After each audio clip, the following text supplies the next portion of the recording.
Olá pessoal, vamos para mais um capítulo aqui dos nossos estudos sobre o livro Emmanuel, Psicografia do Chico. Hoje o capítulo 3, Roma e Antiguidade.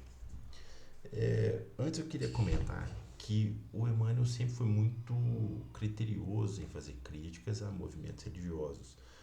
Ao longo dos estudos que a gente fez acerca dele e que a gente acompanha o Espiritismo já há algum tempo, ele tem tido muito respeito em falar de outras formas de concepção religiosa. E nesse capítulo, especialmente, ele fala um pouco sobre o catolicismo, onde fala sobre Roma, enfim, mas ele fala que Roma aqui não é o objeto de estudo, né? A questão histórica da fundação, enfim, do crescimento de Roma, mas ele tenta explicar um pouco o cristianismo e as origens do cristianismo, a fundação da igreja como primeira organização religiosa cristã, né?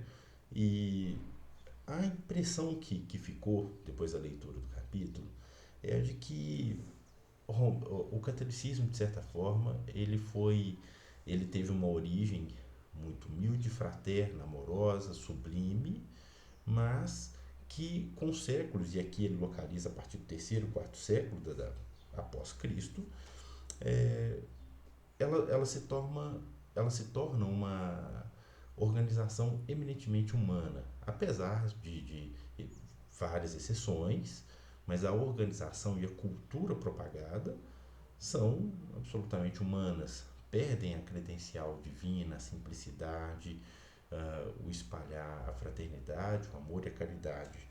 Então ele passa essa ideia e ele explica um pouco sobre a criação dos santos, da santidade de certa forma, os bispos, a evolução do poder, como que se chega à criação de um papado no século VII e como que isso visa, de certa forma, manter uma certa hegemonia, desculpe aqui o português, e um certo controle também, já que politicamente Roma vinha decaindo, né?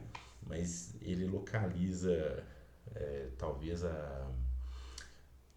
o último suspiro desse poder moral sobre as populações quando no século XVIII, se eu não me engano aqui, é, é lavrada a bula lá da infabilidade papal.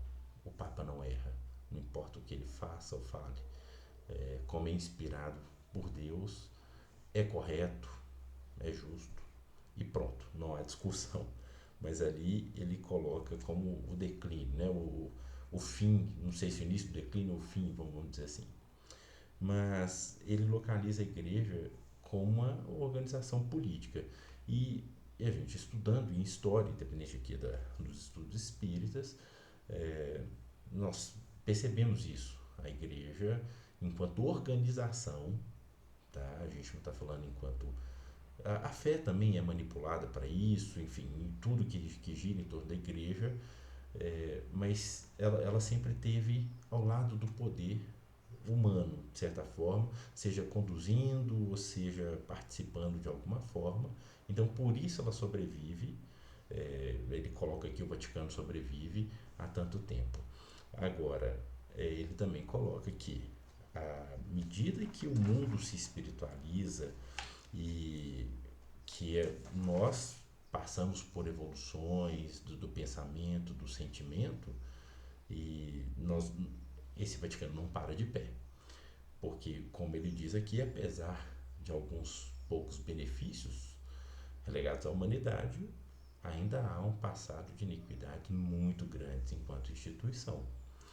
Eu estou tomando cuidado aqui porque ele não fala no sentido pessoal de uma pessoa que professa a fé católica, não é essa a crítica dele. A crítica enquanto instituição, enquanto direção que ela tomou para si do mundo, né? E se coloca e se arvora como a única intérprete de Deus na Terra, né? Como se fosse um pedágio, de certa forma, que a gente pagasse para Deus, passando ali pela interpretação católica.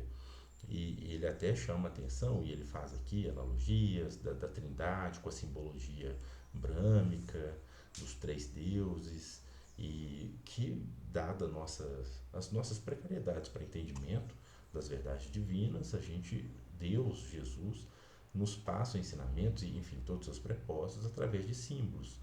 Mas ele lembra, não é abusando disso para manipular, né, a igreja, como a igreja tem feito. Enfim, um ótimo capítulo.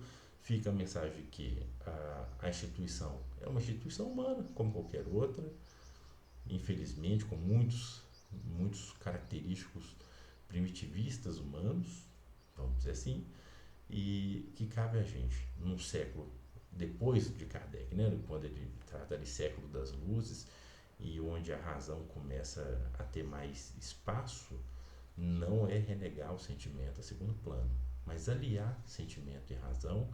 Nós podemos não só criar, como sentir de forma mais elevada, sem necessidade de trazer nossos pruridos morais aqui mais baixos para as instituições. A gente hoje, com toda a luz que o Espiritismo e com as filosofias mais elevadas trazem, a gente consegue pensar o, o sentimento religioso e expressá-lo de uma forma mais pura. Ainda não ideal, mas pelo menos mais pura. E nesse trabalho cotidiano, né, que devemos nos entregar para evoluir enquanto pessoas, enquanto grupos, enquanto humanidade, nós podemos aí, quem sabe, esperar um futuro ditoso, como os bons espíritos nos prometem. Um abraço a todos. Até mais.